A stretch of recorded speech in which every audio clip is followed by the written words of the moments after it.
Shalom peuple de Dieu, Shalom Église Rehoboth. Je suis Emmanuel Laurent Idibo pour vous servir en ce jour du vendredi 15 mai 2026. Bienvenue une fois de plus sur cette plateforme d'édification. Bienvenue sur le pain quotidien. Nous parcourons le mois de mai sous le thème « La grâce sauve par la foi ». Alléluia. Et depuis le début de cette semaine, nous parlons des corruptions de la foi. Et notre thème du jour s'articulera autour de la foi faible et fragile qui est soutenue par le livre de Jean, le chapitre 11, le verset 21. Nous lisons la parole du Seigneur avec respect et la Bible déclare: alors Marthe dit à Jésus: Seigneur, si tu euses été ici, mon frère ne serait pas mort. Parole du Seigneur. Amen. Bien-aimés, le contexte biblique de Jean, le chapitre 11, le verset 21, se situe dans le récit de la résurrection de Lazare. J'ouvre rapidement une parenthèse afin que nous puissions comprendre parfaitement notre verset du jour. Alléluia. La Bible dit: dans le village de Béthanie vivaient deux sœurs, Marthe et Marie, ainsi que les frères Lazare. Alors ici, Marie était cette femme qui, après avoir répandu une huile parfumée sur les pieds du Seigneur, les lui essuya avec ses cheveux. Et par la suite, Lazare, son frère, tomba malade. C'est ainsi que les deux sœurs envoyaient donc quelqu'un à Jésus afin de lui annoncer la nouvelle selon laquelle son ami est malade. Et quand Jésus apprit la nouvelle, il dit: cette maladie n'aboutira pas à la mort, qu'elle servira à glorifier Dieu. Elle sera une occasion pour faire apparaître la gloire du Fils de Dieu. Alléluia. Et la Bible pousse dans les Écritures en nous disant que, après avoir appris qu'il était malade, Jésus resta délibérément encore 2 jours à l'endroit où il se trouvait. Pourtant, nous savons très bien que Jésus était attaché à cette famille. Alléluia. Et à un moment donné, Christ dit à ses disciples: retournons en Judée. Et tous étant sous l'étonnement, ses disciples disent: mais il n'y a pas si longtemps, ceux de la Judée voulaient te tuer à coups de pierre, et maintenant tu souhaites y retourner. Alors Jésus répondit: notre ami Lazare s'est endormi. Je vais pour le réveiller. Alléluia. Bien-aimés, permettez-moi de vous le dire. Nos problèmes, nos souffrances, nos difficultés quotidiennes sont perçues comme un état de sommeil aux yeux de Dieu.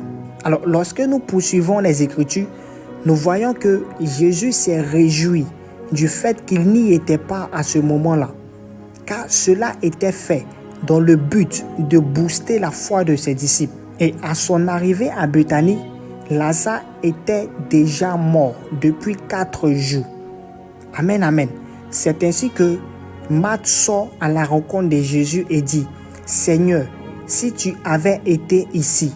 Et dans notre version d'écriture, il est mentionné: si tu euses été ici, alors mon frère ne serait pas mort. Alléluia. Que Dieu bénisse sa parole. Église du Seigneur, l'analyse que nous pouvons faire de cette situation est la suivante. Marthe exprime une souffrance réelle. Elle ne cache ni sa tristesse, ni sa déception. Alléluia. Elle croit que Jésus aurait pu empêcher la mort de son frère. Bien-aimés, ce verset nous montre qu'il est possible de parler à Dieu avec honnêteté. Alléluia. Moi, je pense que la foi n'est pas une absence d'émotion. Alléluia. Elle permet d'apporter à Dieu nos incompréhensions, nos regrets et nos blessures. Nous constatons aussi une foi encore présente malgré l'épreuve. C'est-à-dire, même dans sa douleur, Marthe appelle Jésus Seigneur. Sa phrase ici contient une plainte, mais aussi une foi implicite, pour la simple raison que elle reconnaît la puissance de Jésus. Alléluia. Elle croit qu'il avait le pouvoir de guérir et elle continue à venir vers lui malgré la perte de son frère. Cela révèle une foi blessée, mais pas détruite. Amen, amen. La seconde analyse s'appuie sur le décalage entre le temps de Dieu et celui des hommes. Dans le récit, Jésus est volontairement arrivé après la mort de Lazare. Humainement, cela semble trop tard. Pourtant, Jésus voulait révéler quelque chose de plus grand. Non seulement guérir Lazare, mais manifester qu'il est la résurrection et la vie. Bien aimé, très souvent, nous pensons que Dieu aurait dû agir plus tôt.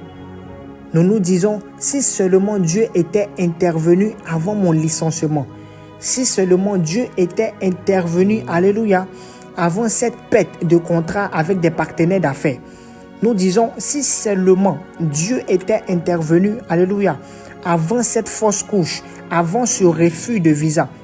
Mais lorsque nous regardons un peu les Écritures, ce texte nous enseigne que le silence ou le retard apparent de Dieu ne signifie pas son absence. Alléluia. La première édification qui en ressort est de comprendre que Dieu accueille nos émotions. Lorsque nous lisons, nous voyons que Marc ne reçoit pas de reproches pour sa parole. Jésus prend le soin d'écouter avant de l'enseigner. Cela encourage le chrétien, ou du moins le croyant, à venir tel qu'il est, avec ses questions, sa fatigue, ses frustrations, y compris même son chagrin. La seconde édification est de savoir que la foi peut coexister avec la douleur. Bien-aimés dans le Seigneur, nous pouvons aimer Dieu et traverser des moments de confusion. Amen, amen. Lorsque nous voyons Marthe, elle souffre profondément. Mais regardez un peu son attitude. Elle continue à parler à Jésus. Cela revient à dire, une foi mature n'est pas une foi qui ne pleure jamais. C'est une foi qui continue de se tourner vers Dieu, même dans les larmes. Alléluia. La dernière édification est de savoir que Dieu peut encore agir quand tout semble terminé pour nous les hommes. Lazare était déjà perdu, mais pour Jésus, l'histoire ne faisait que commencer. Ce passage apporte une espérance puissante. Une situation morte peut revivre dans le nom de Jésus. Un cœur qui est brisé peut être restauré par la puissance du nom de Jésus. Ce qui apparaît impossible à l'homme ne limite pas l'intervention divine. Alléluia. Une chose qui est merveilleuse est que Jésus ne reste pas distant face à nos douleurs, face à nos situations de trouble. Alléluia. Mais il se tient présent dans ces épreuves avec compassion. Alors, dans l'optique d'appliquer Jean, le chapitre 11, le verset 21, à notre ère actuelle, nous pouvons noter que ce verset s'adresse particulièrement à nous qui attendons une réponse de Dieu, à nous qui avons vécu une perte, à nous qui demandons pourquoi Dieu tarde à agir dans nos situations. Alléluia. Ce verset s'adresse à nous dont la foi est fragilisée par les circonstances de la vie. Alléluia. Comme Marthe, nous pouvons venir à Jésus même avec une foi faible et fragile, mélangée de peine et d'incompréhension.